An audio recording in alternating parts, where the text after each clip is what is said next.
ഗുരവേ ഗൗരചന്ദ്രായ രാധികായ തഥാലേ കൃഷ്ണായ കൃഷ്ണഭക്തായ തദ്ഭക്തായ നമോ നമഃ. കൃഷ്ണായ വാസുദേവായ ദേവകി നന്ദനായ ച നന്ദഗോപകുമാരായ ഗോവിന്ദായ നമോ നമഃ. ഹരേ കൃഷ്ണ. അപ്പൊ നമ്മൾ ഇന്നലെ ചർച്ച ചെയ്തത് 54-ാമത്തെ ശ്ലോകം വരെയാണ്. 13-ാമത്തെ അധ്യായത്തിലെ നാരദമുനി യുധിഷ്ഠിര മഹാരാജാവിനോട് പറയുന്നു, ധൃതരാഷ്ട്രയെക്കുറിച്ചും ഗാന്ധാരിയെക്കുറിച്ചും വിതുരരെക്കുറിച്ചും ഓർത്ത് ഇനി വിഷമിക്കേണ്ട ആവശ്യമില്ല. അവര് എല്ലാവരും ഹിമാലയത്തിലേക്ക് പോയിരിക്കുന്നു. സപ്തശ്രോത എന്ന് പറയുന്ന പുണ്യ സ്ഥലത്താണ് അവരുള്ളത്. ഇപ്പോൾ ധൃതരാഷ്ട്രർ ചെയ്യുന്നത് എന്താണ് എന്നുള്ളതും പറയുന്നു. അദ്ദേഹം അഷ്ടാംഗയോഗം ചെയ്യുന്നു. ഉപശാന്താത്മ, അദ്ദേഹത്തിന്റെ ഇന്ദ്രിയങ്ങളെയും മനസ്സിനെയും നിയന്ത്രിക്കുന്നു. അതേപോലെ വിഗതൈഷണ, അതായത് കുടുംബ ബന്ധങ്ങളിൽ നിന്നുള്ള അല്ലെങ്കിൽ കുടുംബത്തോടുള്ള അറ്റാച്ച്മെന്റ് പൂർണ്ണമായും അതിൽ നിന്ന് മുക്തനായി, എല്ലാം ഉപേക്ഷിച്ച്, എല്ലാ ചിന്തകളും ഉപയോഗിച്ച്, എല്ലാ ഇന്ദ്രിയ അല്ലെങ്കിൽ എല്ലാ ബന്ധങ്ങളും അദ്ദേഹം ഉപേക്ഷിച്ച് പൂർണ്ണമായും മനസ്സിനെയും ഇന്ദ്രിയങ്ങളെയും അദ്ദേഹം നിയന്ത്രിക്കുന്നു. അങ്ങനെ അഷ്ടാംഗയോഗ അഭ്യാസത്തിലാണ്, അല്ലെങ്കിൽ അഷ്ടാംഗയോഗമാണ് അദ്ദേഹം ചെയ്തുകൊണ്ടിരിക്കുന്നത്. പിന്നെന്താണ് പറയുന്നത്? അതേപോലെ തന്നെ 54-ൽ പറയുന്നു, അദ്ദേഹം ഭഗവാനെ, പരമാത്മാവായിട്ടുള്ള ഭഗവാനെ അദ്ദേഹം ധ്യാനിക്കുന്നു. ഹരി ഭാവനായ, ഭഗവാൻ ഹരിയെ ധ്യാനിക്കുന്നു. അതേപോലെ തന്നെ എല്ലാ ത്രിഗുണങ്ങൾ, ത്രിവിധ അല്ലെങ്കിൽ ത്രിഗുണങ്ങളിൽ നിന്നും അദ്ദേഹം ആ ഒരു ത്രിഗുണങ്ങളുടെ അധീനതയിൽ നിന്നും അദ്ദേഹം പുറത്തു വന്നിരിക്കുന്നു. ആ ഒരു രീതിയിൽ അദ്ദേഹം അഷ്ടാംഗയോഗം ചെയ്യുന്നു എന്നുള്ളതാണ് പറയുന്നത്. അപ്പോൾ ഇതിലെ പ്രധാനപ്പെട്ട പോയിന്റ് എന്താണെന്ന് വെച്ചാൽ, അഷ്ടാംഗയോഗം ചെയ്യുന്നത് എന്തിനു വേണ്ടിയിട്ടാണ്? ഹരിഭാവനായ എന്നുള്ളതാണ് അതിൽ പ്രധാനപ്പെട്ട കാര്യം. ഭഗവാനെ ധ്യാനിക്കുക. അൾട്ടിമേറ്റ്ലി അവർക്ക് ആ ഒരു ഡെസ്റ്റിനേഷനിലേക്ക് പോകാൻ അവർക്ക് സാധിക്കണം. അതിലൂടെ അഷ്ടാംഗയോഗത്തിന്റെ റിസൾട്ടും, അതായത് റിസൾട്ട് എന്ന് പറഞ്ഞു കഴിഞ്ഞാൽ, അഷ്ടാംഗയോഗം നമ്മൾ ഇന്നലെ പറഞ്ഞിരുന്നു, അഷ്ടാംഗയോഗത്തിൽ ധ്യാനം ബ്രഹ്മജ്യോതിയാണ് ധ്യാനിക്കുന്നെങ്കിൽ അവരുടെ ഡെസ്റ്റിനേഷൻ അതായിരിക്കും. മറിച്ച് ഹൃദയത്തിലുള്ള പരമാത്മാവിനെയാണ് അവർ ധ്യാനിക്കുന്നെന്നുണ്ടെങ്കിലും അവർ അതനുസരിച്ച്, ധ്യാനം എന്താണോ, ഭാവം എന്താണോ, അതനുസരിച്ചിട്ടാണ് റിസൾട്ട് വരുന്നത്. അപ്പോൾ ധൃതരാഷ്ട്രർ ഇപ്പോൾ ഏത് ഭാവത്തിലാണ് ചെയ്യുന്നത് എന്നുള്ളത് നമുക്കറിയില്ല. എന്നാലും അദ്ദേഹം ഭഗവാനെയാണ് ധ്യാനിക്കുന്നത്. അപ്പോൾ തീർച്ചയായിട്ടും അദ്ദേഹത്തിന് മുക്തി അതിലൂടെ കിട്ടുന്നു. അതുകൊണ്ട് അദ്ദേഹത്തെ കുറിച്ച് ഓർത്ത് വിഷമിക്കേണ്ട ആവശ്യമില്ല എന്നുള്ളതാണ് നാരദമുനി യുധിഷ്ഠിര മഹാരാജാവോട് ഇവിടെ പറയുന്നത്. 55. വിജ്ഞാനാത്മനി സംയോജ്യ ക്ഷേത്രജ്ഞേ പരിവിലാപ്യതം ബ്രഹ്മണ്യാത്മാനം ആധാരേ ഘടാംബരം ഇവാംബരേ.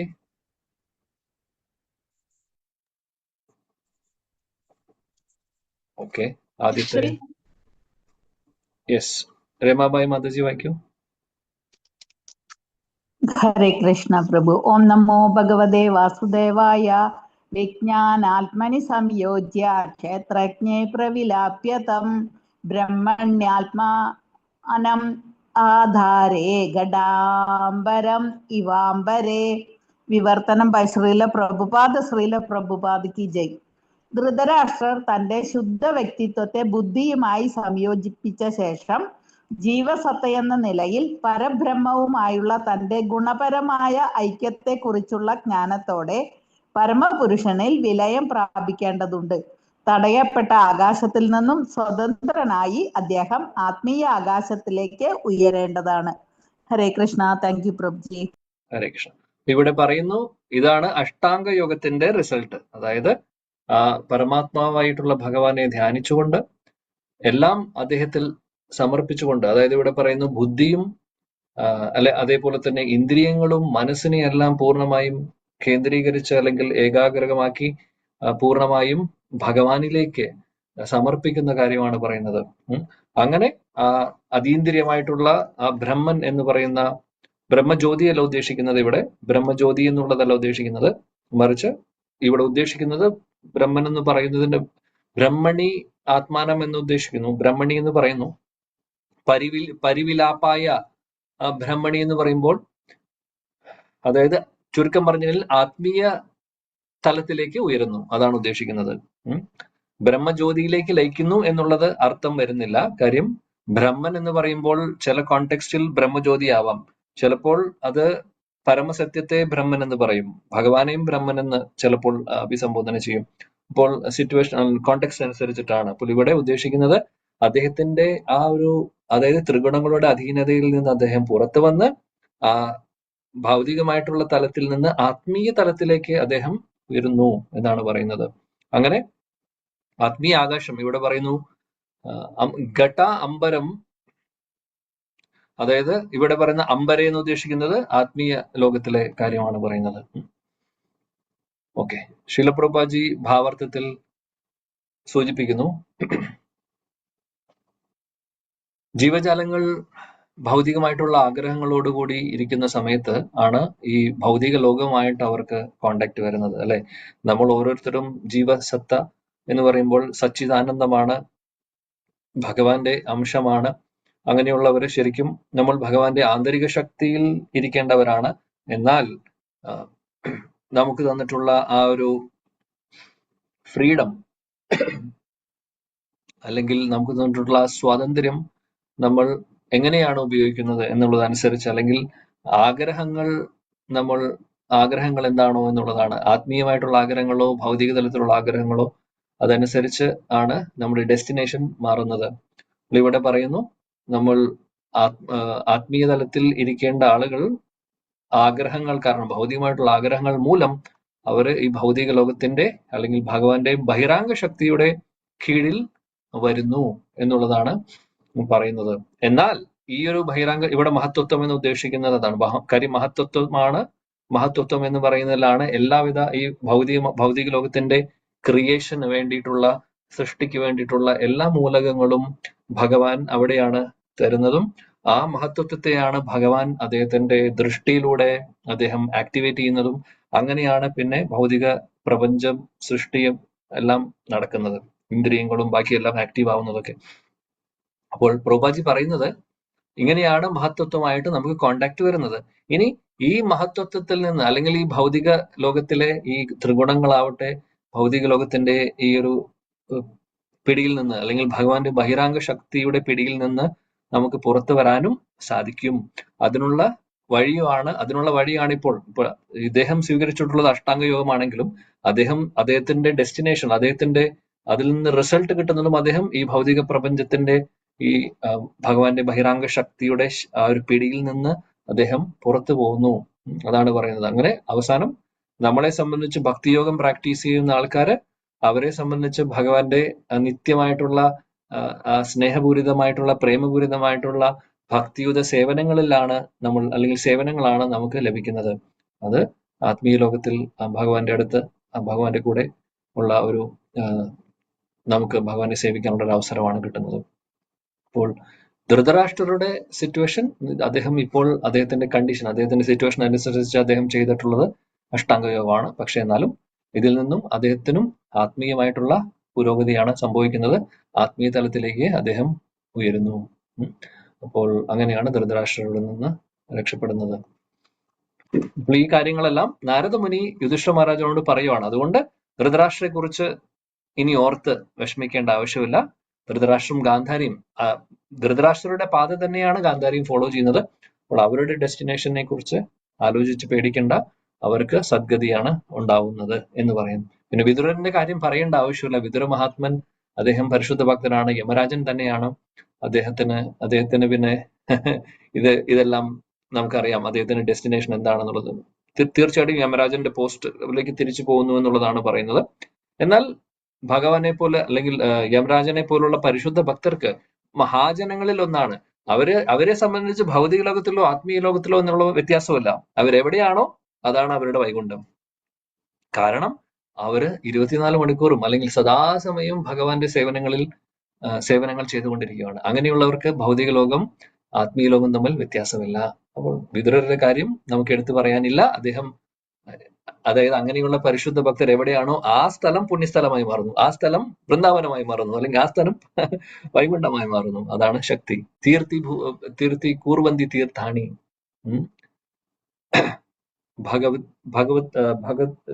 ഭാഗവത ഭവത് വിധ ഭാഗവത, അവരെല്ലാവരും ഭക്തരാണ്, പരിശുദ്ധ ഭക്തരാണ്. അവര് എവിടെയാണോ പോകുന്നത്, കാര്യം ആ സ്ഥലം പുണ്യസ്ഥലമായി മാറുന്നു. കാര്യം അവരുടെ ഹൃദയത്തിൽ ഭഗവാനാണ് ഉള്ളത്. അപ്പോൾ ശരിക്കും പറയുകയാണെങ്കിൽ ഭഗവാനെ അവര് ക്യാരി ചെയ്യുകയാണ് ചെയ്യുന്നത്.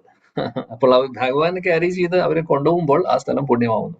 അതാണ് ശുദ്ധ ഭക്തരുടെ പ്രാധാന്യം. അതുകൊണ്ട് നമ്മൾ ഓർക്കുക, നമുക്ക് ഒരു യോഗ്യതയില്ലാത്ത ആളുകളാണ്. അപ്പോൾ നമ്മുടെ ജീവിതത്തിലേക്ക് പരിശുദ്ധ ഭക്തർ, ഗുരുവിനെ പോലുള്ള പരിശുദ്ധ ഭക്തർ കടന്നു വരുമ്പോൾ ശരിക്കും പറയുകയാണെങ്കിൽ നമ്മുടെ അടുത്ത് വന്ന്, നമ്മൾ അങ്ങോട്ട് പോകുന്നില്ല, ഇങ്ങോട്ട് വന്ന് നമുക്ക് ഭഗവാനെ തരുവാണ് ചെയ്യുന്നത്. അപ്പോൾ അങ്ങനെയുള്ള പരിശുദ്ധ ഭക്തരുടെ സംഘം കിട്ടുക എന്ന് പറയുന്നത് ആക്ച്വലി പറയുകയാണെങ്കിൽ പുണ്യസ്ഥലത്ത് പോകുന്നതിന് തുല്യമാണ്. നമ്മൾ വൃന്ദാവനത്തിലേക്കും മായപ്പൂരിലേക്കൊക്കെ പോകുന്നു, സ്ഥലം കാണാൻ പോകുന്നു, അല്ലെങ്കിൽ അവിടെ പോകുന്നു. പക്ഷെ അവിടെ പോയി അവിടെയുള്ള സാധുജനങ്ങളെ നമ്മൾ കാണുന്നില്ല, അല്ലെങ്കിൽ അവിടെയുള്ള പരിശുദ്ധ ഭക്തരിൽ നിന്ന് നമ്മൾ ഹരികഥ കേൾക്കുന്നില്ല എന്നുണ്ടെങ്കിൽ പിന്നെ ധാമിൽ പോയതിന്റെ ഒരു ബെനിഫിറ്റ് ഇല്ല. മറിച്ച് അവിടെയുള്ള സാധു, നമ്മൾ അങ്ങോട്ട് പോകുന്നില്ല, നഗരത്തിലേക്ക് അവർ വരുവാണെങ്കിൽ, നമ്മളെ കാണാൻ വേണ്ടി വരുവാണെങ്കിൽ ആക്ച്വലി അവർ വൃന്ദാവനം ഇങ്ങോട്ട് കൊണ്ടുവരിക ചെയ്യുന്നത്, അല്ലെങ്കിൽ നവദ്വീപ് ഇങ്ങോട്ട് കൊണ്ടുവരികയാണ് ചെയ്യുന്നത്. അപ്പോൾ എന്നിട്ട് അവരിൽ നിന്ന് കേൾക്കുകയാണെങ്കിൽ, അവർ പറയുന്ന കാര്യങ്ങൾ, ഹരികഥ അവരിൽ നിന്ന് ഭഗവാനെ കുറിച്ച് കേൾക്കുമ്പോൾ, ആ ശുദ്ധമായിട്ടുള്ള ശുദ്ധഭക്തരിൽ നിന്ന് നമ്മൾ ഭഗവാനെ കുറിച്ച് കേൾക്കുമ്പോൾ അത് ശരിക്കും കേൾക്കുന്ന ആളുകളുടെ ഹൃദയത്തിലേക്കാണ് അത് പ്രവേശിക്കുന്നത്. ഹൃദയത്തിൽ പ്രവേശിക്കുമ്പോൾ ഹൃദയത്തിൽ പരിവർത്തനം ഉണ്ടാവുന്നു. അങ്ങനെ അവർക്ക് അവരുടെ ശുദ്ധീകരണമാണ് നടക്കുന്നത്. അപ്പോൾ തീർച്ചയായിട്ടും പുണ്യസ്ഥലത്ത് പോയി നമ്മൾ കുളിച്ച് തീർത്ഥാടനം, അല്ലെങ്കിൽ നമ്മൾ അവിടെ പോയി പുണ്യനദിയിൽ കുളിക്കുന്നു, അല്ലെങ്കിൽ അവിടെ പോയി എന്തെങ്കിലും പൂജാവിധികളും കാര്യങ്ങളൊക്കെ ചെയ്യുന്നു, അതുകൊണ്ട് നമ്മൾ പറയും കുറെ പാപം പോയി, കുറെ നമ്മൾ ശുദ്ധമായി. പക്ഷേ ഓർക്കുക, അതിനേക്കാൾ എളുപ്പത്തിൽ ശുദ്ധമാവുന്നത്, വേഗത്തിൽ ശുദ്ധമാവുന്നത്, അല്ലെങ്കിൽ വേഗത്തിൽ മാത്രമല്ല ക്വാളിറ്റിയിലും ശുദ്ധമാവുന്നത് പരിശുദ്ധ ഭക്തരുടെ സംഘത്തിലൂടെയാണ്. ഇങ്ങനെയുള്ള വിദുരരെ പോലെ പരിശുദ്ധ ഭക്തർ, അങ്ങനെയുള്ള ഒരുപാട്. ഇപ്പൊ ശ്രീല പ്രഭുപാദിനെ കുറിച്ച് ഒന്ന് ഓർത്തു നോക്കൂ. ശ്രീല പ്രഭുപാദ് വൃന്ദാവനത്തില് രാധാ ദാമോദർ അമ്പലത്തിൽ അദ്ദേഹത്തിന്റെ ഭജനമായി ഇരിക്കുന്ന കാര്യം നമുക്കറിയാം. അദ്ദേഹം അവിടെ ഇരുന്ന് ഭാഗവതം ട്രാൻസ്ലേഷൻ തുടങ്ങി. ഒരുപാട് വർഷങ്ങൾ അദ്ദേഹം അവിടെ ഉണ്ടായിരുന്നു. അതിനുശേഷം എല്ലാം ഉപേക്ഷിച്ച് അദ്ദേഹം പാശ്ചാത്യ രാജ്യങ്ങളിലേക്ക് പോകുന്നു. അമേരിക്കയിൽ പോയി അവിടെയുള്ള എല്ലാവിധ, അതായത് എന്താണോ സനാതന ധർമ്മം എന്ന് ഒന്നും അറിയാത്ത ആളുകളുടെ ഇടയിൽ പോയി അദ്ദേഹം, രാത്രിയും പകലും തിരിച്ചറിയാത്ത ആളുകൾ, അതിന്റെ അർത്ഥം ഒന്നും അറിയാത്തൊരു ആളുകളുടെ ഇടയിൽ പോയി അദ്ദേഹം ഇന്നത്തെ ഈ ഒരു ഹരകൃഷ്ണ പ്രസ്ഥാനം അദ്ദേഹം കൊണ്ടുവരികയാണ് ചെയ്യുന്നത്, വളരെ ചുരുങ്ങിയ വർഷങ്ങൾ കൊണ്ട്. ഇതെല്ലാം സംഭവിച്ചത് അദ്ദേഹം വൃന്ദാവനത്തിൽ നിന്ന് അദ്ദേഹം കൊണ്ടുപോയി അമേരിക്കയിൽ ഉള്ള ആളുകൾക്ക് കൊടുക്കുകയാണ് ചെയ്യുന്നത്. കാര്യം അദ്ദേഹത്തിന്റെ ഹൃദയത്തിൽ ഭഗവാനുണ്ട്. തീർത്തി കൂർവന്തി തീർത്ഥാണി, അതെ, അവര് പോകുന്ന സ്ഥലങ്ങളൊക്കെ തീർത്ഥ സ്ഥലമായി മാറുന്നു പരിശുദ്ധ ഭക്തരൊക്കെ. 56 ധ്വസ്താമായ ഗുണോദാർക്കോ നിരുദ്ധാകരണാശയ നിവർത്തിതാഖിലാഹാര ആസ്തേ സ്ഥാനൂർ ഇവാചല തസ്യാന്തരായോ മൈവാഭൂ സന്യസ്താഖില കർമ്മണ. ഉഷാ മാതാജി. ഹരേ കൃഷ്ണ പ്രഭുജി. ശ്ലോകം 56. ഓം നമോ ഭഗവതേ വാസുദേവായ. ധ്വസ്തമായ ഗുണോദർക്കോ നിരുദ്ധകരണാശയ നിവർത്തിതാഖിലാകാര ആസ്തേ സ്ഥാണുരിവാചലാം തസ്യാന്തരായോ മൈവാഭൂ സന്യസ്താഖില കർമ്മണഃ. വിവർത്തനം. ജയ് ശ്രീല പ്രഭുപാദ്. ബാഹ്യമായി പോലും എല്ലാ ഇന്ദ്രിയ പ്രവർത്തനങ്ങളെയും അദ്ദേഹം നിരോധിക്കുകയും ഭൗതിക പ്രകൃതി ഗുണങ്ങളാൽ സ്വാധീനിക്കപ്പെടുന്ന ഇന്ദ്രിയങ്ങളുടെ പരസ്പര വ്യവഹാരങ്ങളാൽ ബാധിക്കപ്പെടാതിരിക്കുകയും വേണം. എല്ലാ ഭൗതിക കർത്തവ്യങ്ങളെയും പരിത്യജിച്ച ശേഷം അദ്ദേഹം തന്റെ മാർഗത്തിലെ എല്ലാ പ്രതിബന്ധങ്ങൾക്കും അപ്പുറം അചഞ്ചലനായി നിലകൊള്ളണം. Hare Krishna. Thank you Prabhuji. Hare Krishna. Hare Krishna. Hare Krishna. Okay, ഇവിടെ അദ്ദേഹം നാരദമുനി പറയുന്നു, ധൃതരാഷ്ട്രരുടെ ആദ്യത്തെ ശ്ലോകത്തിൽ 55 നമ്മൾ കണ്ടു, അദ്ദേഹത്തിന്റെ ആ ഒരു കോൺഷ്യസ്നെസ് ഭൗതിക തലത്തിൽ നിന്ന് ആത്മീയ തലത്തിലേക്ക് മാറുന്നു. അദ്ദേഹത്തിന്റെ ഇന്ദ്രിയങ്ങളും അദ്ദേഹത്തിന്റെ മനസ്സിനെയും പൂർണ്ണമായും ഭഗവാനിലേക്ക് ഭഗവാനിലേക്ക് അദ്ദേഹം യോജിപ്പിക്കുന്നു, അല്ലെങ്കിൽ ധ്യാനിച്ച് അങ്ങനെ ആ അവസ്ഥയിലാണ് ഇരിക്കുന്നത്. പിന്നെ പറയുന്നു, ഇവിടെ പറയുന്നു ധ്വസ്തമായ ഗുണോദാർക്കോ, അതായത് എല്ലാവിധ ഭൗതിക ഗുണങ്ങൾ, ഈ പറയുന്ന ത്രിഗുണങ്ങളുടെ ആ ഒരു പിടിയിൽ നിന്ന്, ആ ഒരു ഇംപ്രഷൻസ് എല്ലാം മാറ്റി, അല്ലെങ്കിൽ അതിന് പുറത്തു വന്ന്, അതേപോലെ നിരുദ്ധ കരണാശയ, അതായത് കഴിക്കുക, ഇന്ദ്രിയങ്ങളുടെ പ്രവർത്തനം, അതായത് ഇന്ദ്രിയ സുഖങ്ങൾ, ഇൻക്ലൂഡിങ് ഭക്ഷണം കഴിക്കുന്ന കാര്യം പോലും, അതെല്ലാം കാര്യം ഇവിടെ പറയുന്നുണ്ട്. നിവർത്തിത അഖിലാഹാര, ഭക്ഷണം കഴിക്കലും നിർത്തുന്നു, ഇന്ദ്രിയങ്ങളുടെ പ്രവർത്തനം നിൽക്കുന്നു. അതിന്റെ അർത്ഥം ഭൗതികമായിട്ടുള്ള, നമുക്കറിയാം നമ്മുടെ ഈ കണ്ണുകൾ ഉപയോഗിച്ച് നമ്മൾ നല്ലത് കാണാൻ വേണ്ടി നമ്മൾ ഉപയോഗിക്കുന്നു, ചെവികൾ ഉപയോഗിച്ച് നല്ലത് കേൾക്കുന്നു. നല്ലത് പറയുമ്പോൾ നമുക്ക് ഇഷ്ടപ്പെടുന്ന എന്താണ് നമ്മൾ ഇഷ്ടപ്പെടുന്നത് അതെന്നുണ്ടെങ്കിൽ ഇന്ദ്രിയ വസ്തുക്കൾ എന്താണോ അതനുസരിച്ച് അല്ലെ. അപ്പോൾ ഇവിടെ അദ്ദേഹത്തിന്റെ ഇന്ദ്രിയങ്ങളും എല്ലാം ആ എൻജോയ്മെന്റ്, ഇന്ദ്രിയങ്ങൾ ആസ്വദിക്കുന്നത് അവിടെ നിൽക്കുകയാണ് ചെയ്യുന്നത്. നിരുദ്ധ കരണാശയ, അതേപോലെ നിവർത്തിത അഖിലാഹാര, കഴിക്കുന്നതും അവിടെ നിൽക്കുന്നു. പിന്നെ പറയുന്നു സന്യസ്താഖില കർമ്മണ, അതായത് എല്ലാ കർമ്മങ്ങളും, അതായത് ഭൗതികമായിട്ടുള്ള എല്ലാ ഡ്യൂട്ടീസും അദ്ദേഹം സന്യാസ എന്ന് ഉദ്ദേശിക്കുന്നത് അതിനെ ത്യജിച്ചുകൊണ്ട്, അതിൽ നിന്ന് വിരക്തി നേടിക്കൊണ്ട് അദ്ദേഹം മുന്നോട്ട് പോവുകയാണ് ചെയ്യുന്നത്. അപ്പോൾ ധൃതരാഷ്ട്ര പൂർണ്ണമായും അദ്ദേഹം ആത്മീയ തലത്തിലേക്ക് ഉയരുന്നതാണ് ഇവിടെ കാണുന്നത്. അപ്പോൾ ഇവിടെ ശ്രീല വിശ്വനാഥ ചക്രവർത്തി ഠാക്കൂർ ഒരു കാര്യം പറയുന്നത് എന്താണെന്ന് വെച്ചാൽ, നാരദമുനി ഇത് പറയാനുള്ള കാര്യം എന്താണെന്ന് വെച്ചാൽ, അതായത് യുധിഷ്ഠിര മഹാരാജാവിന് ഒരു ആഗ്രഹമുണ്ട്. കാര്യം അദ്ദേഹം എവിടെയാണ് ധൃതരാഷ്ട്രം എന്ന് അറിയാൻ വേണ്ടിയും, അതേപോലെ അദ്ദേഹത്തിന് എന്ത് സംഭവിക്കുമെന്നുള്ള, അല്ലെങ്കിൽ എന്ത് സംഭവിക്കുമെന്നുള്ള ഒരു വ്യാകുലതയുണ്ട്. അപ്പോൾ അദ്ദേഹം തിരിച്ച് ധൃതരാഷ്ട്രം എവിടെയാണോ എന്ന് അറിഞ്ഞു കഴിഞ്ഞാൽ അവിടെ പോയി തിരിച്ച് അദ്ദേഹത്തെ ഹസ്തിനാപുരത്തിലേക്ക് കൊണ്ടുവരാനുള്ള ഉണ്ടാവാൻ സാധ്യതയുണ്ട്. അതുകൊണ്ട് നാരദമുനി പറയുവാണ് അന്തരായ, അതായത് അന്തരായ എന്നത് ഇവിടെ ഉദ്ദേശിക്കുന്നത് എന്താണെന്ന് വെച്ചാൽ, അതായത് ഇദ്ദേഹത്തോട് പറയുവാണ് ആലോചിക്കണ്ട, അതായത് അദ്ദേഹത്തെ കുറിച്ച് ഇവിടെ പറയുന്നു തസ്യാന്തരായോ മൈവാഭൂ. ഇവിടെ ശില ചക്രവർത്തി പാദ പറയുന്നത് എന്താണെന്ന് വെച്ചാൽ, അന്തരായ എന്ന് ഉദ്ദേശിക്കുന്നത് വേറൊന്നുമല്ല, ധൃതരാഷ്ട്രർ ഓൾറെഡി ഇപ്പോൾ ഭഗവാന്റെ അടുത്തേക്ക് പോവാൻ, അല്ലെങ്കിൽ ആത്മീയ തലത്തിലേക്ക് ഉയരാനുള്ള ആ അഷ്ടാംഗയോഗവും കാര്യങ്ങളും ചെയ്ത് അദ്ദേഹത്തിന്റെ ലക്ഷ്യത്തിലേക്ക് അദ്ദേഹം പോയിക്കൊണ്ടിരിക്കുകയാണ്. അവിടെ പോയി അന്തരായ എന്ന് ഉദ്ദേശിക്കുന്നത് അവിടെ ഇതിനൊരു തടസ്സം ആവേണ്ട ആവശ്യമില്ല. യുധിഷ്ഠിര മഹാരാജനോട് പറയുവാണ് അദ്ദേഹത്തിന് തിരിച്ചു കൊണ്ടുവരാനുള്ള പ്ലാൻ ഉണ്ടെങ്കിൽ അത് വേണ്ട എന്നുള്ളത്. അപ്പോൾ വേറൊരു കാര്യം കൂടി ആവുമ്പോൾ കൊണ്ടുവരുന്നില്ല എന്നുള്ളത് ഒരു കാര്യം. അപ്പോൾ ചക്രവർത്തി പാദ് പറയുന്നു, ഇനി കൊണ്ടുവരാനുള്ള ഉദ്ദേശം ഉണ്ടെങ്കിൽ അത് വേണ്ട, അങ്ങനെ അത് അദ്ദേഹത്തിന്റെ ആത്മീയ പുരോഗതിയിൽ ഒരു തടസ്സമാവരുത് എന്നുള്ളത് ഒരു കാര്യം. രണ്ടാമത്തെ കാര്യം, യുധിഷ്ഠിര മഹാരാജ് ഒരു പക്ഷെ പറയാം, അതായത് അവിടെ ഇനിയുള്ള കാലം കാട്ടിലോ എവിടെയാണോ പുണ്യസ്ഥലത്തുള്ളത് അവിടെ അദ്ദേഹം താമസിക്കുകയാണെങ്കിലും, അദ്ദേഹം ശരീരം വിടുന്ന സമയത്ത് അദ്ദേഹത്തിന്റെ ശരീരത്തെ ദഹിപ്പിക്കാനും ബാക്കി കർമ്മങ്ങളും ചെയ്യാൻ വേണ്ടി ഞാൻ വേണമെങ്കിൽ, അല്ലെങ്കിൽ യുധിഷ്ഠിര മഹാരാജന് പോകാനുള്ള ഒരു ഉദ്ദേശം ഉണ്ടെങ്കിൽ, അങ്ങനെ ഒരു ചിന്ത അദ്ദേഹത്തിന് ഉണ്ടെങ്കിൽ, അവിടെ ആ സമയത്ത് ഇദ്ദേഹം അതായത് നാരദമുനി പറയുവാണ്, അങ്ങനെയുള്ള ഒരു ഉദ്ദേശം ചിന്തയുണ്ടെങ്കിലും ആ ചിന്തയുടെയും ആവശ്യമില്ല.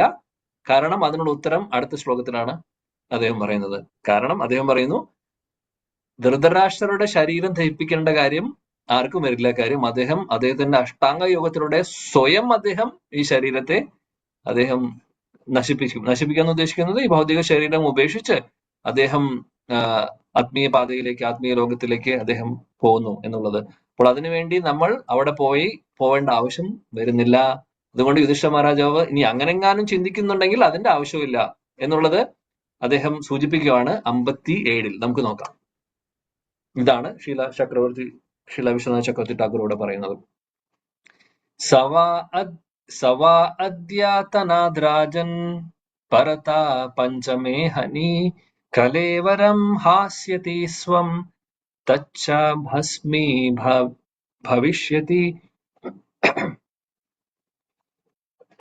ഗീതാ മുരളി മാതാജി. ഓം നമോ ഭഗവതേ വാസുദേവായ. സവാ അദ്യതനാപ്യാജൻ പരത പഞ്ചമേഹനി കളേവരം ഹാസ്യദീസം തച്ച ഭസ്മീ ഭവിഷ്യതി.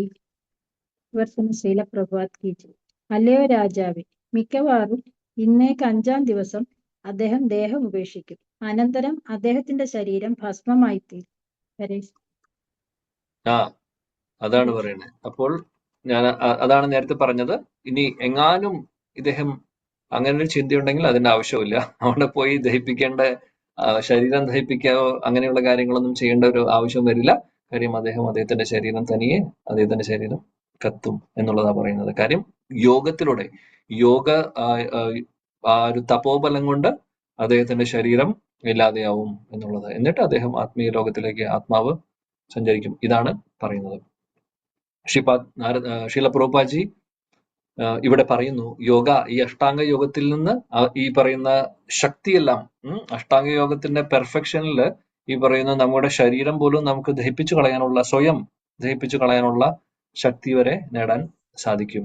അത്രയും ബലമുണ്ട് ഈ തപസ്യകൾക്ക്. ഇതെല്ലാം ധൃതരാഷ്ട്രം നോക്കൂ, വളരെ ചുരുങ്ങിയ ദിവസങ്ങൾ കൊണ്ടാണ് അദ്ദേഹം പറയുന്നത്. ഇനി വരാവുന്ന 5 ദിവസത്തിൽ ഇത് സംഭവിക്കുന്നതാണ് ഇദ്ദേഹം നാരദമുനി പറയുന്നത്. അപ്പോൾ അധികം താമസിയാതെ തന്നെയാണ് ധൃതരാഷ്ട്രർ എല്ലാം ഉപേക്ഷിച്ച് പോയി. അധികം താമസിയാതെ തന്നെ അദ്ദേഹത്തിന്റെ ആ ഒരു പെർഫെക്ഷനിലേക്ക് എത്തുകയാണ് ചെയ്യുന്നത് അഷ്ടാംഗ യോഗത്തിലൂടെ. 58. അപ്പോൾ ഇതിൽ നിന്ന് ഒരു കാര്യം കൂടെ നമുക്ക് ഓർക്കാം, ഒരു പാഠം, ഒരു ലെസൺ നമുക്ക് പഠിക്കാം. എന്താണെന്ന് വെച്ചാൽ, ധൃതരാഷ്ട്രർ ഇത്രയും കാലം അദ്ദേഹം ഒന്നും ചെയ്തിട്ടില്ല, അല്ലെ? അദ്ദേഹം വിതുരര് പലതവണ ഉപദേശിച്ചിട്ടുണ്ട്, പക്ഷെ അതൊന്നും ആ സമയത്തൊന്നും അദ്ദേഹം കേട്ടിട്ടില്ല. നോക്കൂ, അവസാനം, ഈ ജീവിതത്തിന്റെ അവസാന സമയമാണ് അദ്ദേഹത്തിന്. ഇനിയിപ്പോ അദ്ദേഹം ഇപ്പോൾ ഒരു തീരുമാനം എടുത്തില്ലായിരുന്നെങ്കിൽ അദ്ദേഹം അധികം താമസിയാതെ ഹസ്തിനാപുരത്തിൽ തന്നെ അദ്ദേഹം ശരീരം ഇടേണ്ടി വന്നേനെ.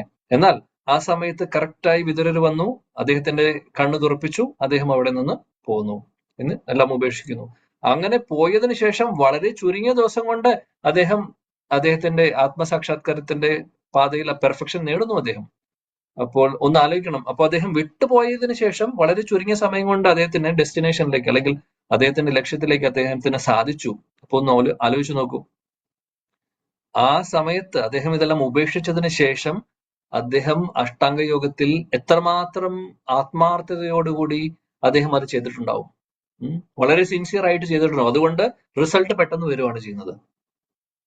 ഇദ്ദേഹം അത് നേരത്തെ ചെയ്തിട്ടില്ല. എത്രയോ വർഷങ്ങളുണ്ടായി, അദ്ദേഹം ഒന്നും ആ ഒരു രീതിയിൽ, ആ ഒരു ആംഗിളിൽ ചിന്തിച്ചിട്ട് പോലുമില്ല, അല്ലെ?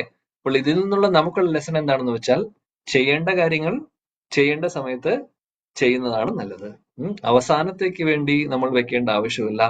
ഇപ്പോൾ ഉള്ളത്, അതായത് നമ്മുടെ പ്രശ്നം എന്താണെന്ന് വെച്ചാൽ, ഈ പ്രോക്രാസ്റ്റിനേറ്റ് ചെയ്യുക, അല്ലെങ്കിൽ ഈ പറയുന്ന ഇന്ന് ചെയ്യാനുള്ളത് നമ്മൾ നാളേക്ക് വെക്കും. നാളെ എന്നുള്ളത് പിന്നെ മറ്റന്നാളാവും, അത് പിന്നെ 4-ാം നാളാവും, അത് പിന്നെ എന്നേക്കുമായി അങ്ങനെ ഒരു സംഭവം നടക്കുകയില്ലേ, അതങ്ങനെ പോവും. ഇതാണ് പലപ്പോഴും സംഭവിക്കുന്നത്. നാളെ മുതൽ ഞാൻ നന്നാവും, നാളെ മുതൽ ഞാൻ കൺട്രോൾ ചെയ്യും ഇന്ദ്രിയങ്ങളെ, നാളെ മുതൽ ഞാൻ ഇത് ചെയ്യും, ഇത്ര ജപിക്കും, ഇത്ര കേൾക്കും, ഇത്ര വായിക്കും, അല്ലെങ്കിൽ ഞാൻ അത് ചെയ്യും, ഇത് ചെയ്യും. അങ്ങനെ പല പല പ്ലാനുകൾ നമ്മൾ ഉണ്ടാക്കുന്നുണ്ടാവും. പക്ഷെ ഇന്ന് ചെയ്യേണ്ട കാര്യം ഇന്ന് ചെയ്യുന്നതാണ് എപ്പോഴും നല്ലത്.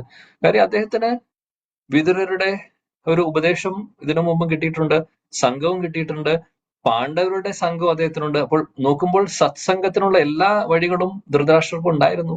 ഭഗവാൻ നേരിട്ട് അദ്ദേഹത്തിന്റെ സഹായിക്കാൻ പോയിട്ടുണ്ട്. പക്ഷെ അപ്പോഴൊന്നും അദ്ദേഹത്തിന്റെ കണ്ണ് തുറന്നിട്ടില്ല. ഇതെല്ലാം ഇതിൽ നിന്നൊക്കെ നമ്മളെ പഠിപ്പിക്കുന്നു.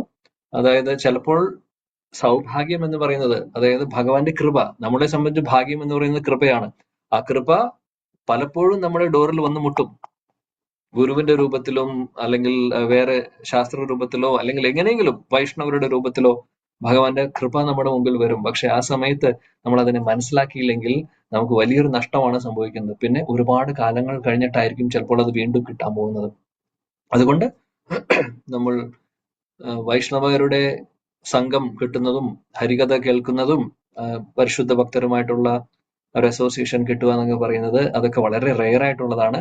എപ്പോഴാണ് നമുക്ക് കിട്ടുന്നത്? ആ കിട്ടുമ്പോൾ അതിനെ വേണ്ട രീതിയിൽ നമ്മൾ മനസ്സിലാക്കിക്കൊണ്ട്, കൃപയായി മനസ്സിലാക്കിക്കൊണ്ട് അത് അതിനെ നമ്മൾ സ്വീകരിക്കുക എന്നുള്ളതാണ് ചെയ്യേണ്ടത്. അല്ലാതെ നാളേക്ക് വേണ്ടി മാറ്റിവെക്കാമോ, സമയമായിട്ടില്ല, കുറച്ചും കൂടെ ഞാൻ ഇവിടെ ഇരിക്കട്ടെ, കുറച്ചും കൂടെ എൻജോയ് ചെയ്യട്ടെ എന്നുള്ളൊരു രീതിയിൽ ഭക്തി എന്നാൽ പറയുമ്പോൾ വയസ്സാകുമ്പോൾ ചെയ്യേണ്ടതാണ്, ഇന്ന് ചെയ്യേണ്ടതല്ല എന്നുള്ള രീതിയിൽ നമ്മൾ മാറ്റിവെച്ച് അവസാനം ഇതേപോലെ വിതുരരെ പോലെ ഒരാള് നമ്മുടെ ജീവിതത്തിൽ വന്നുകൊള്ളുന്നില്ല. കാര്യം വിതുരരെ പോലുള്ള ആള് നമ്മുടെ ജീവിതത്തിൽ അതിനു മുമ്പ് വന്നു പോയിട്ടുണ്ടാവും. നമ്മൾ ആ സമയത്ത് താല്പര്യമില്ല എന്ന് പറഞ്ഞ് അവരെ വിട്ടിട്ടുണ്ടാവും, അല്ലെങ്കിൽ നമ്മൾ അറിഞ്ഞിട്ട് പോലും ഉണ്ടാവില്ല. അപ്പോൾ സമയം നമ്മൾ ഉദ്ദേശിക്കുന്ന സമയത്ത് കിട്ടിക്കൊള്ളുന്നില്ല. അതുകൊണ്ട് നമ്മൾ വേണ്ട രീതിയിൽ യൂട്ടിലൈസ് ചെയ്യുക. അത് ആദ്യത്തെ പാഠം. രണ്ടാമത്തെ പാഠം, ഇത്രയും ചുരുങ്ങിയ സമയം കൊണ്ട് ധൃതരാഷ്ട്രർക്ക് പെർഫെക്ഷനിലേക്ക് എത്താൻ സാധിച്ചു എന്നുണ്ടെങ്കിൽ എത്രമാത്രം ആത്മാർത്ഥതയോടുകൂടി അദ്ദേഹം ഇപ്പോൾ ചെയ്തിട്ടുണ്ടാവും. അദ്ദേഹത്തിന് വളരെ ചുരുങ്ങിയ സമയം കൊണ്ട് ലക്ഷ്യത്തിലേക്ക് എത്താൻ സാധിക്കുന്നു. അപ്പോൾ അതിൽ നിന്ന് നമ്മൾ പഠിക്കുന്ന പാഠം എന്താണെന്ന് വെച്ചാൽ, ആർക്ക് വേണമെങ്കിലും ധൃതരാഷ്ട്രരെ പോലെ അതായത് മോശമായിട്ടുള്ള കാര്യങ്ങൾ ചെയ്തിട്ടുണ്ട്, അല്ലെങ്കിൽ അങ്ങനെയുള്ള കാര്യങ്ങൾ കൂട്ടുനിന്നിട്ടുള്ള ഒരാളാണെങ്കിൽ പോലും, അതായത് എത്ര പാപിയായിട്ടുള്ള ഒരാൾക്കും വേണമെന്ന് വിചാരിച്ചു കഴിഞ്ഞാൽ ഭഗവാന്റെയും വൈഷ്ണവരുടെയും വിതുരരെ പോലൊരു വൈഷ്ണവരുടെ കൃപ അവരുടെ ജീവിതത്തിൽ വന്നാൽ ചുരുങ്ങിയ സമയം കൊണ്ട് അവർക്ക് ശുദ്ധഭക്തരാവാൻ സാധിക്കും. അതായത് ക്രിമിനൽ ആയിട്ടുള്ള ഒരാളോ അല്ലെങ്കിൽ ഏറ്റവും വലിയ പാപിയായിട്ടുള്ള ആളോ നിമിഷ നേരം മതി മാറാൻ സത്സംഗത്തിലൂടെ. അല്ലെങ്കിൽ സത്സംഗം എന്ന് ഉദ്ദേശിക്കുന്നത് അങ്ങനെയുള്ള ഭക്തരുടെ ആ ഒരു നമ്മുടെ ലൈഫിൽ അവര് വന്ന് ഇൻഫ്ലുവൻസ് ചെയ്ത് നമ്മൾ അതനുസരിച്ച് കാര്യങ്ങൾ ചെയ്യുമ്പോൾ, ഇപ്പോൾ മൃഗാരിയുടെ കഥയെ നോക്കൂ. മൃഗാരിയുടെ കാര്യം നാരദമുനി അദ്ദേഹത്തിനെ ഉപദേശിച്ചു. മൃഗാരി അദ്ദേഹം അത് ഫോളോ ചെയ്തില്ലായിരുന്നെങ്കിൽ അദ്ദേഹത്തിന് റിസൾട്ട് കിട്ടില്ലായിരുന്നു. അദ്ദേഹം ഫോളോ ചെയ്തു, നിമിഷ നേരം കൊണ്ട് അല്ലെങ്കിൽ വളരെ ചുരുക്കം ദിവസം കൊണ്ട് ശുദ്ധഭക്തനായി മാറുവാണ് അദ്ദേഹവും. അതാണ് സംഭവിക്കുന്നത്. അപ്പോൾ ഇതെല്ലാം നമുക്ക് എക്സ്ട്രാ ലെസൺസ് ആണ് ഇതിൽ നിന്ന്. ഓക്കെ, ശ്ലോകം 58. ദഹ്യമാനേഗ്നിഭിർദേഹേ പത്യുപത്നി സഹോട്ടജേ ബഹിസ്ഥിതാ പതിം സാധ്വി തം അഗ്നിം അനുവേക്ഷ്യത്തെ. സുവർണപ്രഭ മാതാജി, പേര് ഞാൻ വിളിക്കാം.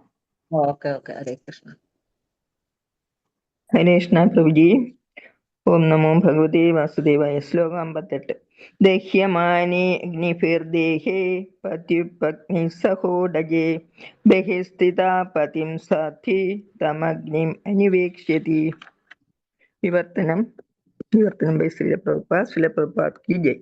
യോഗശക്തിയാൽ പർണശാലയോടൊപ്പം അഗ്നിക്ക് സ്വയം സമർപ്പണം ചെയ്യുന്ന സ്വഭർത്താവിനെ ആശ്രമത്തിന് പുറത്തുനിന്ന് ദർശിക്കുന്ന മാത്രയിൽ സാധ്വിയായ ആ പത്നി അതീവ ആദരവോടെ അഗ്നിയിൽ പ്രവേശിക്കും. ഹരേ കൃഷ്ണ പ്രഭുജി. ഇവിടെ അദ്ദേഹത്തിന്റെ ഫ്യൂച്ചർ എന്താണെന്നുള്ളത്, എന്ത് സംഭവിക്കുന്നു അദ്ദേഹത്തിന് എന്നുള്ളത് പറയുന്നു. കൂട്ടത്തിൽ ധൃതരാഷ്ട്രരുടെ പത്നിയും അതായത് ഗാന്ധാരിക്കും അതേ ഡെസ്റ്റിനേഷൻ തന്നെയാണ് കിട്ടുന്നത്. അപ്പോൾ ധൃതരാഷ്ട്രരുടെ ശരീരം അത് കത്തുന്നു, അല്ലെ? അതാണ് നാരദമുനി പറയുന്നത്. അപ്പോൾ പതിവ്രതയായിട്ടുള്ള ഭാര്യ ഗാന്ധാരിയും ഇതിലേക്ക് സതി എന്ന് പറയുന്ന പോലെ അതിലേക്ക് അഗ്നിയിലേക്ക് പ്രവേശിക്കും. അങ്ങനെ അവർക്കും കിട്ടുന്ന റിസൾട്ട് സെയിം ആണ്. അപ്പോൾ ഇതാണ് അടുത്തൊരു ലെസൺ നമുക്ക് ശാസ്ത്രങ്ങളിൽ പറയുന്നുണ്ട്. അതായത് ഭർത്താവ് നല്ലൊരു ഭക്തനാണെങ്കിൽ, ഭർത്താവ് ചെയ്യുന്ന ഭക്തിയുത സേവനങ്ങൾ പതിവ്രതയായിട്ടുള്ള ഒരു ഭാര്യയാണെങ്കിൽ, എല്ലാം കൊണ്ടും പതിവ്രതയായിട്ടുള്ള ഒരു ഭാര്യയാണെങ്കിൽ, ഒന്ന് ആ ഭക്തനായിട്ടുള്ള ഭർത്താവിനെ സേവിക്കുക. കാര്യം അദ്ദേഹം ഒരു വൈഷ്ണവനാണെങ്കിൽ അദ്ദേഹത്തെ സേവിക്കുക, നല്ല രീതിയിൽ സേവിക്കുക. അതായത് അദ്ദേഹത്തിന് ചെയ്തു കൊടുക്കേണ്ടതായിട്ടുള്ള ഭഗവത് സേവനങ്ങളിൽ വേണ്ടതായിട്ടുള്ള എല്ലാ സപ്പോർട്ടും കൊടുക്കുക. അതായത് അകമഴിഞ്ഞ് സപ്പോർട്ട് ചെയ്യുക. അങ്ങനെ ചെയ്യുന്നുണ്ടെങ്കിൽ. 2, പതിവ്രതയാണെങ്കിൽ ആത്മാർത്ഥയോടുകൂടി അദ്ദേഹത്തിന്റെ കൂടെ എപ്പോഴും കൂടെയുണ്ട് എന്നുണ്ടെങ്കിൽ, അങ്ങനെയുള്ള ഒരു ഭാര്യയ്ക്ക് ആ ഭർത്താവ് ചെയ്യുന്ന ഭക്തിയുത സേവനങ്ങളുടെ 50% ഭാര്യയ്ക്ക് കിട്ടുമെന്നാണ് പറയുന്നത്. അതിന്റെ അർത്ഥം ഹസ്ബൻഡിന് 50% നഷ്ടപ്പെടുന്നില്ല. അദ്ദേഹത്തിനുള്ളത് അദ്ദേഹത്തിനുണ്ട്. ഇപ്പൊ 100 കിട്ടുവാണെങ്കിൽ 100 അദ്ദേഹത്തിനുണ്ട്. പക്ഷെ അതിൽ നിന്ന് ഒരു 50 എക്സ്ട്രാ ഇവർക്ക് കൊടുക്കാനും പറ്റും. അപ്പോൾ അത്രമാത്രം ശക്തിയുണ്ട് ഇതിനൊക്കെ. അപ്പോൾ ഇത് വെറുതെ പറയുന്നില്ല. അപ്പോൾ ഇവിടെ ധൃതരാഷ്ട്രർ ആണ് അഷ്ടാംഗയോഗം ചെയ്യുന്നത്. ഗാന്ധാരി അങ്ങനെ ഒരു സംഭവം ചെയ്യുന്നില്ല. പക്ഷെ ആ റിസൾട്ട് ഗാന്ധാരിക്കും കിട്ടുന്നു. കാരണം പതിവ്രതയായിട്ടുള്ള ഭാര്യയാണ്. ഹസ്ബൻഡിന്റെ കൂടെ ചെയ്യേണ്ട കാര്യങ്ങൾ എന്തായിരുന്നു അതെല്ലാം ചെയ്തിട്ടുണ്ട്. ആ സപ്പോർട്ട് കൊടുത്തിട്ടുണ്ട്, വേണ്ട രീതിയിൽ കൊടുക്കുന്നുണ്ട്, ഇപ്പോഴും കൊടുത്തുകൊണ്ടിരിക്കുന്നു. അതുകൊണ്ട് അവരുടെ ഡെസ്റ്റിനേഷനും തീർച്ചയായിട്ടും ഹസ്ബൻഡിനെ പോലെ തന്നെ അവർക്കും, അല്ലെങ്കിൽ ഭർത്താവിനെ പോലെ തന്നെ അവർക്കും ആ ഒരു ലക്ഷ്യത്തിലേക്ക് എത്തുവാൻ സാധിക്കുന്നു. അപ്പോൾ ഇതാണ്, അപ്പോൾ നല്ലൊരു വൈഷ്ണവരായിട്ടുള്ള ഇതാണ് ശാസ്ത്രങ്ങളിൽ പറയുന്നത്. ഇനി നേരെ തിരിച്ചുള്ളത് ശാസ്ത്രങ്ങളിൽ എടുത്തു പറയുന്നില്ല. പക്ഷേ ഡെഫിനറ്റ്ലി, അതായത് ഭാര്യ ഭക്തനും ഡിവോട്ടിയും ഭർത്താവ് ഭക്തിയിലില്ല എന്നുണ്ടെങ്കിൽ ഈ ഒരു ചോദ്യം പലവരും ചോദിക്കാറുണ്ട്. അതായത് അങ്ങനെയാണെങ്കിൽ 50% അവർക്ക് കിട്ടുമെന്നുള്ളത്. അതിനെക്കുറിച്ച് എനിക്കറിയില്ല. ഒരു പക്ഷെ കിട്ടാം, കിട്ടാതിരിക്കാം. അങ്ങനെ എടുത്തു പറയുന്നില്ല. പക്ഷെ എടുത്തു പറയുന്നത് ശാസ്ത്രങ്ങൾ ഈ കാര്യമാണ്. പക്ഷെ തീർച്ചയായിട്ടും ഭാര്യ ചെയ്യുന്നതിന്റെ ബെനിഫിറ്റ് ഭർത്താവിനും കുട്ടികൾക്കും, അല്ലെങ്കിൽ നമ്മൾ, അതായത് ഹസ്ബൻഡ് വൈഫ് എന്നുള്ളൊരു വ്യത്യാസം ഇവിടെ നമ്മൾ നോക്കേണ്ട ആവശ്യമില്ല. നമ്മൾ നോക്കുമ്പോൾ ആത്മീയ തലത്തിൽ നോക്കുമ്പോൾ ഭാര്യ ഭർത്താവ് പുരുഷൻ സ്ത്രീ എന്നുള്ള വ്യത്യാസമില്ല, അല്ലെ? നമ്മളെല്ലാവരും ഭഗവാന്റെ അംശങ്ങളാണ്, ആത്മാക്കളാണ്. അപ്പോൾ ആരാണോ ചെയ്യുന്നത് ഭക്തി സേവനങ്ങൾ, അവരുമായിട്ട് കണക്റ്റഡ് ആയിട്ടുള്ള എല്ലാവർക്കും അതിന്റെ ബെനിഫിറ്റ് കിട്ടുന്നുണ്ട് തീർച്ചയായിട്ടും. അപ്പോൾ തീർച്ചയായിട്ടും ഭാര്യ നല്ലൊരു ഡിവോട്ടി ആണെങ്കിൽ അതിന്റെ ബെനിഫിറ്റ് ഹസ്ബൻഡിന് കിട്ടിയിരിക്കും, മക്കൾക്കും കിട്ടിയിരിക്കും. അപ്പോൾ അറ്റ്ലീസ്റ്റ് ഒരു ഭക്തനെങ്കിലും വീട്ടിലുണ്ടെങ്കിൽ നല്ലതാണ്. അപ്പോൾ ഹിരണ്യകശിപുവിന്റെ ഫാമിലിയില് ഹിരണ്യാക്ഷനും ഹിരണ്യകശിപുവും അങ്ങനെയുള്ള ഒരു ഫാമിലിയില്, ആരും അസുരന്മാരുടെ ഫാമിലിയിൽ പ്രഹ്ലാദ് എന്ന് പറയുന്ന ആ ഒരു ശുദ്ധ ഭക്തൻ മാത്രമേ ഉണ്ടായിരുന്നുള്ളൂ. പ്രഹ്ലാദ് മാത്രം മതി, എത്രയോ ജനറേഷൻ എല്ലാവർക്കും മുക്തിയാണ് കിട്ടുന്നത് പ്രഹ്ലാദിന്റെ ഒരു ഭക്തന്റെ ഗുണം കാരണം. അപ്പൊ അത്രമാത്രം ശക്തിയാണ് ഭക്തർക്കുള്ളത്. അപ്പോൾ ചൈതന്യ ചരിതാമൃതത്തിൽ നമ്മൾ ഇതിനെ കുറിച്ച് കാണാൻ സാധിക്കും. അതായത് ചൈതന്യ മഹാപ്രഭു സർവം ഭട്ടാചാര്യയുടെ അദ്ദേഹത്തിന്റെ മരുമകൻ, സർവം ഭട്ടാചാര്യയുടെ മരുമകൻ അമോഘ എന്ന് പറയുന്ന പേരുള്ള ഒരു ആളാണ്. അദ്ദേഹം മഹാപ്രഭുവിനെ വളരെയധികം ക്രിട്ടിസൈസ് ചെയ്തിരുന്നു. മഹാപ്രഭു എന്ത് ചെയ്തു കഴിഞ്ഞാലും അതിനെ ക്രിട്ടിസൈസ് ചെയ്യുന്ന ഒരു ആളായിരുന്നു. അതായത് ചൈതന്യ മഹാപ്രഭുവിനെ സർവം ഭട്ടാചാര്യ വീട്ടിലേക്ക് ക്ഷണിക്കാറുണ്ട്, എന്നിട്ട് അദ്ദേഹത്തിന് പ്രസാദം കൊടുക്കാറുണ്ട്. ആ സമയത്ത് അമോഘ വളരെ മോശമായിട്ട് മഹാപ്രഭുവിനോട് പറയും, നാണമാവില്ലേ നിങ്ങൾക്ക്, നിങ്ങളൊരു സന്യാസിയാണ്, നിങ്ങൾ സന്യാസിയുടെ ഒരാള് വിരക്തിയാണ് വേണ്ടത്, പക്ഷെ നിങ്ങൾ ചെയ്യുന്നത് നോക്കൂ, നിങ്ങൾ അതായത് നാണമില്ല, ഇത്രയും അധികം പ്രസാദം കഴിക്കൂ ആരെങ്കിലും, ഏതെങ്കിലും സന്യാസിമാര് ചെയ്യുന്ന കാര്യമാണോ എന്നുള്ളതൊക്കെ പറഞ്ഞ് വളരെ മോശമായിട്ട് ക്രിട്ടിസൈസ്. ഒരു ദിവസം മഹാപ്രഭുവിനെ സർവം ഭട്ടാചാര്യ വീട്ടിലേക്ക് ക്ഷണിക്കുന്നതാണ്. മാസത്തിൽ ഒരിക്കൽ ഇൻവിറ്റേഷൻ ഉണ്ട്. സർവം ഭട്ടാചാര്യ പറഞ്ഞിട്ടുണ്ട് ചൈതന്യ മഹാപ്രഭുവിനോട്, അദ്ദേഹം ജഗന്നാഥപുരയിലുള്ളപ്പോൾ, ഒരു മാസത്തിൽ ഒരിക്കൽ എന്റെ വീട്ടിൽ വന്ന് പ്രസാദം കഴിക്കണം, അതിനുള്ള എല്ലാ അറേഞ്ച്മെന്റ് അദ്ദേഹം ചെയ്യും. അപ്പോൾ മഹാപ്രഭു അത് അദ്ദേഹത്തിന് വാക്ക് കൊടുത്തിരുന്നു, ഞാൻ വരാമെന്നുള്ളത്. അങ്ങനെ ഒരിക്കൽ വീട്ടിൽ വരുമ്പോൾ അമോഘ വളരെ മോശമായിട്ട് മഹാപ്രഭുവിനെ ക്രിട്ടിസൈസ് ചെയ്യും, വളരെ മോശമായിട്ട്. അത് കേൾക്കുമ്പോൾ സർവം ഭട്ടാചാര്യക്കും ഭാര്യയ്ക്കും തീരെ സഹിക്കാൻ പറ്റിയില്ല. സർവം ഭട്ടാചാര്യ ഉടനെ തന്നെ പറഞ്ഞു, ഇങ്ങനെയൊരു വിഷം എന്റെ വീട്ടിൽ വന്നല്ലോ, എന്റെ മരുമകനായി വന്നല്ലോ എന്ന് പറഞ്ഞ് അമോഘയെ ഞാൻ ഇന്ന് നിന്നെ ശരിയാക്കുമെന്ന് പറഞ്ഞ് സർവം ഭട്ടാചാര്യ പറയുന്നു, ഞാൻ അവനെ കൊല്ലും എന്ന് പറഞ്ഞിട്ടാണ് ഓടുന്നത്. ഇങ്ങനെ ചൈതന്യ മഹാപ്രഭുവിനെ ക്രിട്ടിസൈസ് ചെയ്യുന്നു. അദ്ദേഹം ആരാണെന്ന് അറിയോ എന്ന് പറഞ്ഞ് അദ്ദേഹം അപ്പോൾ അമോഘ ഓടുന്നു, പിന്നാലെ ഇദ്ദേഹം ഓടുന്നു. ചൈതന്യ മഹാപ്രഭു തടയും, പറയും വേണ്ട, വിട്ടോളൂ, ഒന്നും ചെയ്യേണ്ട ആവശ്യമില്ല, അത് വിട്ടോളൂ, സാരമില്ല, കുട്ടിയാണ് അവൻ എന്നുള്ള രീതിയിൽ പറയും. പക്ഷെ സർവം ഭട്ടാചാര്യയുടെ ഉള്ളിലുള്ള വിഷമം മാറുന്നില്ല.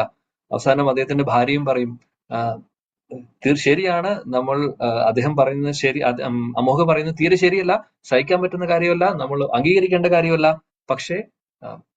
പക്ഷേ നമ്മുടെ കുടുംബത്തിലെ ഒരു അംഗമാണ്, അതുകൊണ്ട് ബ്രാഹ്മണനും കൂടിയാണ്, അതുകൊണ്ട് നമ്മളിനി ഒരു ശാപം അല്ലെങ്കിൽ ഒരു ദോഷം വരുത്തി വെക്കേണ്ട, ഒന്നും ചെയ്യേണ്ട, ഉപദ്രവിക്കേണ്ട എന്ന് പറയും. അത് കഴിഞ്ഞ് സർവം ഭട്ടാചാര്യ ഒരുപാട് നിയന്ത്രിച്ചുകൊണ്ട് അവസാനം ചൈതന്യ മഹാപ്രഭുവിനോട് പറയും, എന്നോട് ക്ഷമിക്കണം, ഞാൻ ഒരിക്കലും പ്രതീക്ഷിച്ചില്ല, എന്റെ കുഴപ്പമാണ്, ഞാൻ എന്റെ വീട്ടിലേക്ക് വിളിച്ച് എന്റെ വീട്ടിലുള്ള ഒരാള് തന്നെ മഹാപ്രഭു അങ്ങേ ഇത്രയും അധികം മോശമായിട്ട് പറഞ്ഞു, അതുകൊണ്ട് എനിക്ക് ഒരുപാട് വിഷമമുണ്ട്. ചൈതന്യ മഹാപ്രഭു പറഞ്ഞു, എനിക്കിത് വിഷമമായിട്ട് തോന്നിയിട്ടില്ല. അതായത് ഒരു കുട്ടി, ചെറിയ കുട്ടി, കൈക്കുഞ്ഞ് അമ്മയെ ചവിട്ടും പലപ്പോഴും. ചിലപ്പോൾ കൈകൊണ്ട് അടിക്കും അറിയാതെ. കുട്ടികൾ അങ്ങനെയാണ്, കൈ അടിക്കും, കാലടിക്കുമ്പോഴൊക്കെ മേലുകൊള്ളും. അത് അമ്മയ്ക്ക് ബാധിക്കുന്നുണ്ടോ? അമ്മയ്ക്കത് ഒരു പ്രശ്നമാണോ? അല്ല, അമ്മയ്ക്ക് സന്തോഷമാണ്. ഞാൻ അത്രേ വിചാരിക്കുന്നുള്ളൂ. അമോഘ കുട്ടിയെ പോലെയാണ് എനിക്ക്. അവൻ പറഞ്ഞോട്ടെ, ഇതൊന്നും എന്നെ ബാധിക്കുന്നില്ല എന്ന് ചൈതന്യ മഹാപ്രഭു പറയും. പക്ഷെ സർവം ഭട്ടാചാര്യരുടെ ഉള്ളിൽ ഈ ഒരു വിഷമം കിടക്കുന്നുണ്ടായിരുന്നു. അദ്ദേഹം പ്രാർത്ഥിക്കുമായിരുന്നു, ഭഗവാനെ, ചൈതന്യ മഹാപ്രഭു ഒന്നും വിചാരിക്കില്ല. പക്ഷെ അദ്ദേഹം ഒരു വൈഷ്ണവന്റെ ഒരു റോളാണ്, ഭക്തന്റെ, ഒരു പരിശുദ്ധ ഭക്തന്റെ റോളിലാണ് മഹാപ്രഭു. ഭഗവാൻ എന്നുള്ളൊരു ഭാവത്തിലല്ല ഇരിക്കുന്നത്. അപ്പോൾ വൈഷ്ണവന്റെ ഭാവത്തിലാണ് മഹാപ്രഭു. അതുകൊണ്ട് ഈ അമോഘയ്ക്ക് വൈഷ്ണവ അപരാധം കിട്ടുമല്ലോ എന്നുള്ളതാണ് സർവം ഭട്ടാചാര്യ ചിന്തിക്കുന്നത്. അങ്ങനെ ചിന്തിച്ചു ഇരിക്കുമ്പോൾ മഹാപ്രഭു പ്രസാദമെല്ലാം കഴിച്ചതിന് ശേഷം പോകുന്നു. അടുത്ത ദിവസം അമോഘയ്ക്ക് വളരെ ഘോരമായിട്ടുള്ള അസുഖം പിടിപെടുന്നു. ചൈതന്യ ചരിതാമൃതത്തിൽ പറയുന്നത്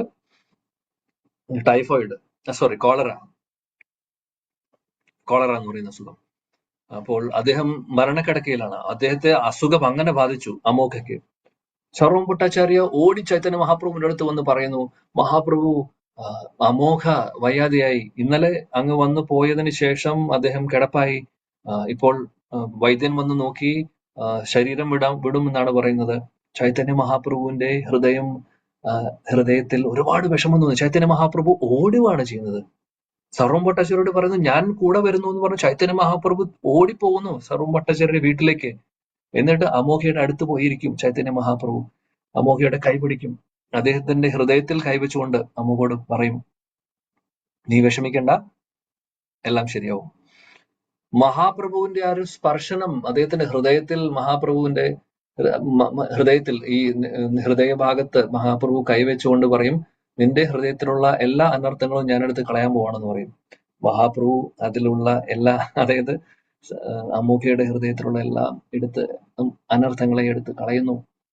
ആ സമയത്ത് മഹാപ്രഭുവിന്റെ സ്പർശനത്താൽ അമോഘ കൃഷ്ണപ്രേമം കൊണ്ട് അദ്ദേഹത്തിന്റെ കണ്ണിൽ നിന്ന്, കൃഷ്ണപ്രേമം ഓൾറെഡി മഹാപ്രഭു ട്രാൻസ്ഫർ ചെയ്തു അമോഘയ്ക്ക്.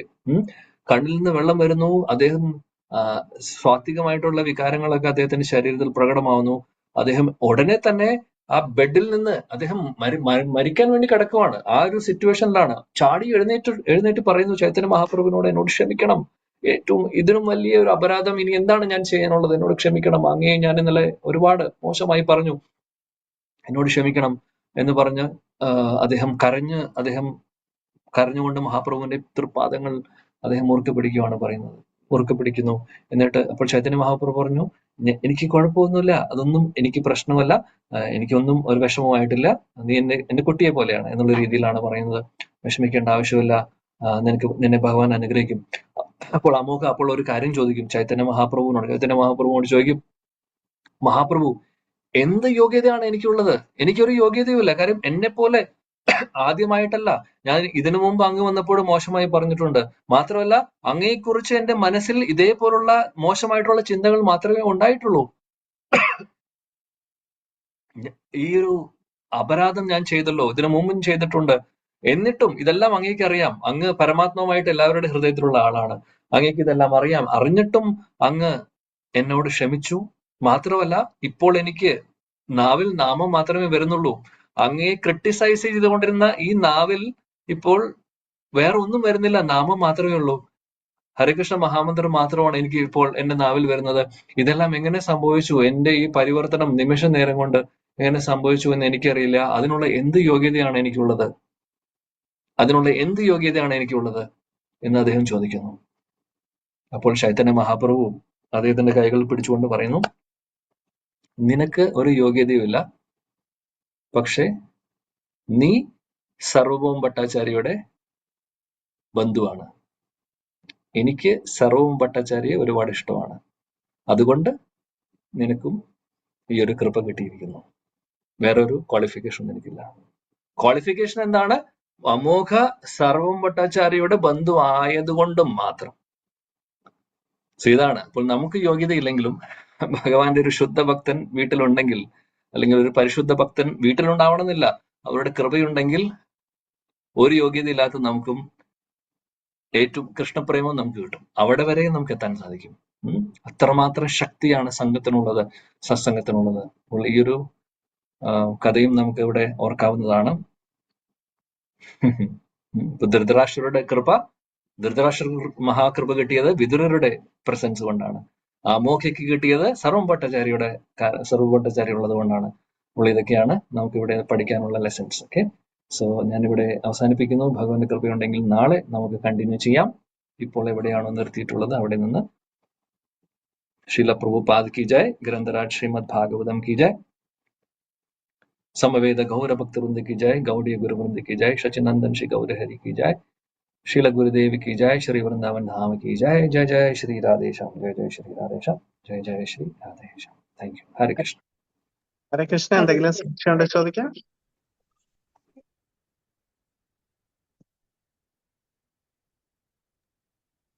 ഓക്കെ, ഒരുപാട് ലേറ്റ് ആയി. ഹരേഷ്ണ പ്രഭു, ധൃതരാഷ്ട്ര മഹാരാജാവ് പാണ്ഡവർക്ക് ഉപദ്രവം അല്ലാതെ യാതൊരു കാര്യങ്ങളും ചെയ്തിട്ടില്ല. എന്നിട്ടും അദ്ദേഹത്തിന് അവസാനം ഒരു സത്സംഗത്തിൽ കൂടെ, അതായത് ശുദ്ധഭക്തനായ വീരരുടെ ആ വാക്കുകളിൽ കൂടെ അദ്ദേഹത്തിന് ഭഗവത് ഒരു ബോധോദയം ഉണ്ടായി. ഹരേഷ്ണ പ്രഭു. പക്ഷേ പാണ്ഡവരോടും അദ്ദേഹം ക്ഷമിച്ചു, ഇല്ലേ പ്രഭു? അതുപോലെ പാണ്ഡവർക്കും വീണ്ടും ആ ഒരു സ്നേഹബന്ധം, അവര് വലിയച്ഛനോടുള്ള ആ സ്നേഹബന്ധത്തിൽ യുധിഷ്ഠിര മഹാരാജാവിനുണ്ടായ ആ ഒരു സങ്കടങ്ങളും അദ്ദേഹം നഷ്ടപ്പെട്ടതിലുള്ള വിഷമങ്ങളും ഒക്കെ നമുക്ക് ഇതിനകത്ത് കാണാൻ സാധിക്കുന്നുണ്ട്. തീർച്ചയായിട്ടും രണ്ടു കൂട്ടർക്കും അങ്ങോട്ടും ഇങ്ങോട്ടും ക്ഷമിക്കാനും രണ്ടു കൂട്ടരും ക്ഷമിച്ചെന്നുള്ളതാണ്. മക്കളെല്ലാം നഷ്ടപ്പെട്ടിട്ടും അവർക്കൊക്കെ സഹിക്കാനും ക്ഷമിക്കാനും ഒരു ശക്തി പരസ്പരം സാധിച്ചു.